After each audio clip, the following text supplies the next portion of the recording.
television ratings, higher attendance figures. Ladies and gentlemen, that doesn't come courtesy of a league. It comes courtesy of the players that play in the league. And in her case, she was the most popular, which means she could have helped your bottom line, which means you should have seen that from day one and maximized it. But you didn't do it. Stephen A. Smith is known for speaking his mind, but this time, he didn't just share an opinion, he sparked a firestorm. His scathing critique of the WNBA's handling of Caitlin Clark wasn't just another hot take, it was a wake-up call. At the heart of his argument? The league's failure to fully embrace and capitalize on its most electrifying new star. You were a bit hesitant and reluctant and resistant to it. So much so you didn't push for her to be on Team USA. So much so you had people like Cheryl Swoops who didn't even want to mention her name. Picture this. A player so dynamic, so undeniably marketable, that she's selling out stadiums and shattering TV ratings. Caitlin Clark isn't just a standout player, she's a phenomenon. A generational talent with the power to elevate women's basketball to unprecedented heights.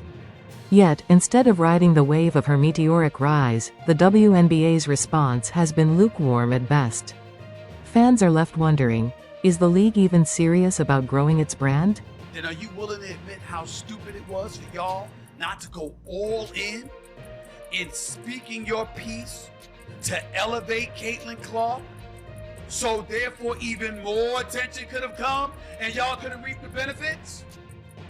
Now you're gonna do it anyway, and I get that, but you see my... But Stephen A. Smith didn't just point out the missed opportunities, he sounded the alarm on what's at stake. The WNBA is at a pivotal moment, one that could define its future for decades. If the league continues to mismanage Clark's stardom, it risks squandering its biggest chance to reach a broader audience.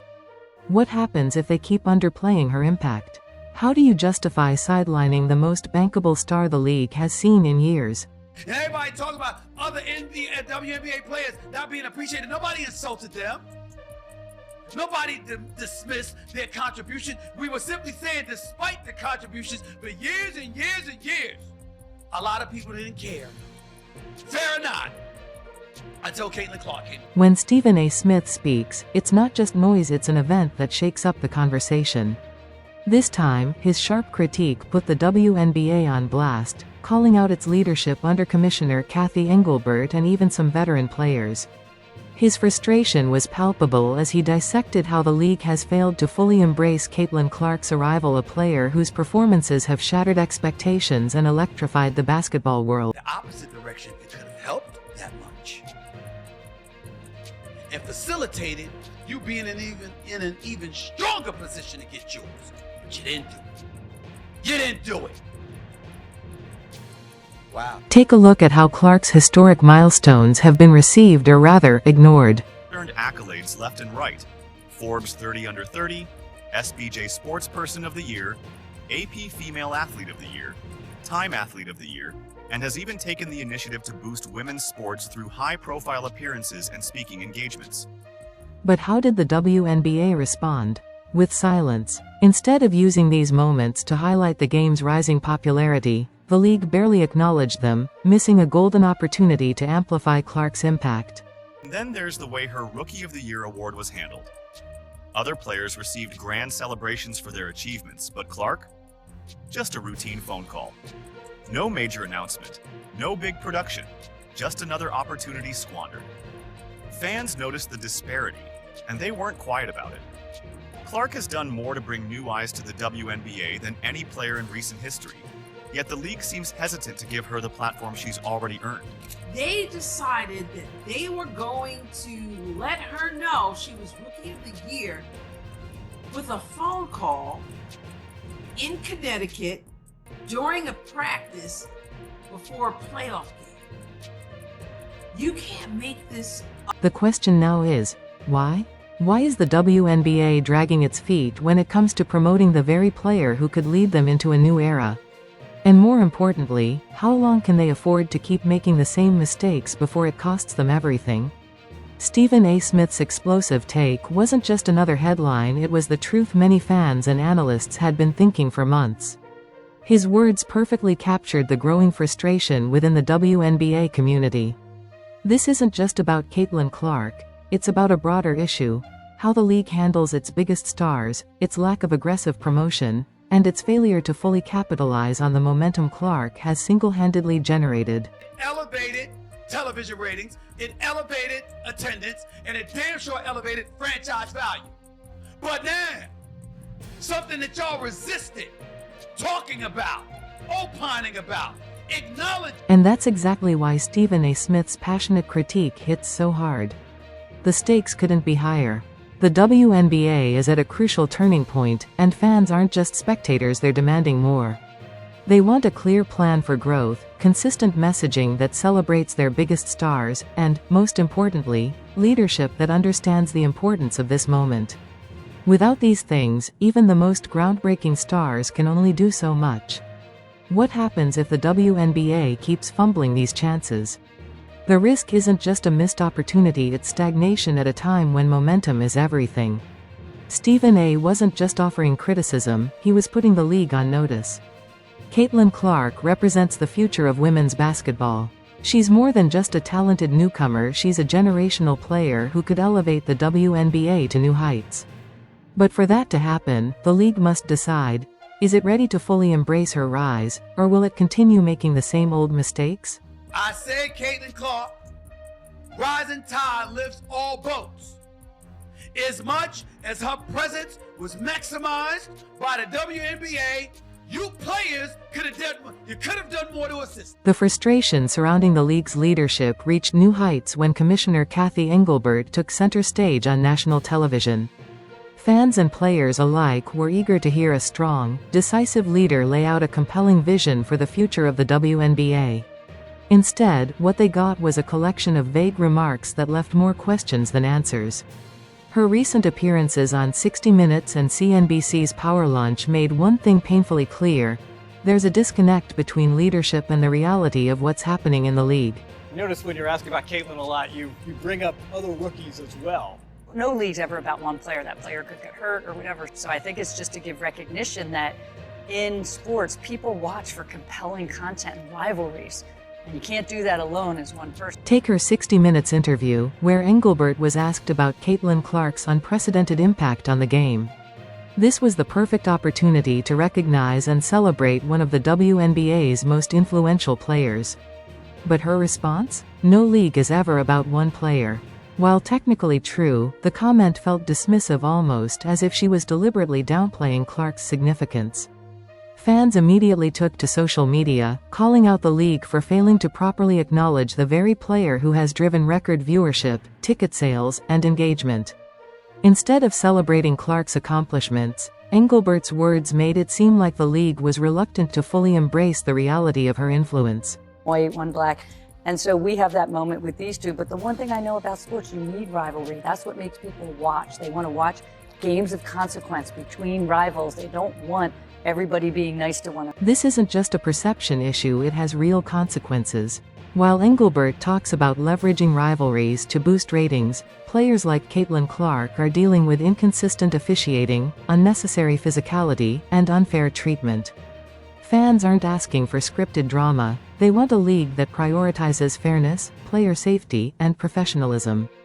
If these core issues aren't addressed, the WNBA risks alienating the very audience that Clark has worked so hard to attract. Balance, but certainly from a marketing dollars, but corporate partners are stepping up to endorse these players much more so than they were 5 years ago. A prime example of this? The WNBA's officiating inconsistencies, which have become a major point of frustration among fans and analysts. The league's refereeing swings wildly from overly strict to frustratingly lenient, making it difficult for players to adapt. This isn't just about bad calls, it's a player safety issue. For a superstar like Clark, whose game thrives on attacking the basket and pushing the pace, this inconsistency makes her an even bigger target. One particular incident perfectly illustrated the problem.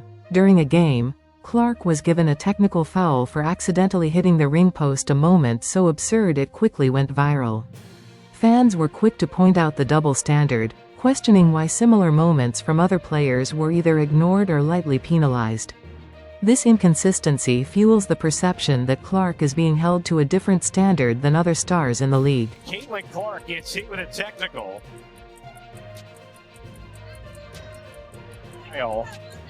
after I got a technical for basically being mad at myself because I missed the three and then I went and hit the backboard.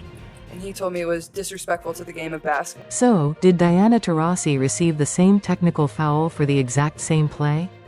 That's the burning question. Let's take a closer look. And the one thing as a very long-term sports fan I know is that officiating and refereeing is always at the top of a fan's list, of the media's list. Obviously, not every, we're humans. These officiating blunders go beyond just a bad call. They expose a deeper problem within the WNBA. It's not just about missed whistles or questionable fouls, it's about the growing perception that the league is more focused on optics than making meaningful improvements. Instead of addressing blatant inconsistencies in officiating, the league continues to push marketable storylines, like heated rivalries, as a way to generate buzz. But fans have made it clear, they're not asking for artificial drama. They want fairness. The focus should be on the actual game, not controversies surrounding how it's being officiated.